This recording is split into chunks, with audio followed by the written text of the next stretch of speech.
Asalaamu calaykum akhyaari kusoo dhawaada caawa iyo qadri college online iyo cashar kaloo xiiso leh waa 5 jumladood oo ingiriisi ah iyo iyagoo ku fasiran af soomaali number 1 I eat waxaan cunaa bread rooti ayaan cunaa waxaan cunaa rooti waad arkaysaa iyadoo fasiran af soomaali ku fasiran number 2 she drinks waxay cabtaa water biyo ayay cabtaa she drinks haddaa dhahdana waa sax she drinks water waxay cabtaa biyo number 3 he goes go ayay ka timid aadis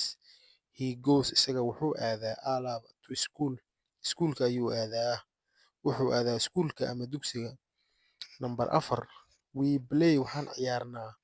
football kubadda cagta we play waxaan ciyaarnaa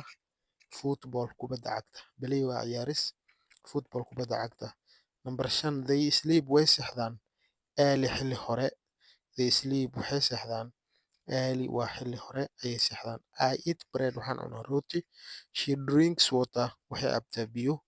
he goes to school wuxuu aadaa iskuulka ama dugsiga we play football waxaan ciyaarnaa kubadda cagta they sleep early xilli hore ayay seexdaan kusoo dhawow qaadir college online kana baro luuqadaha kala duwan sida ingiriiska sawaaxiliga iyo soomaaliga ha ka raagin soo dhawow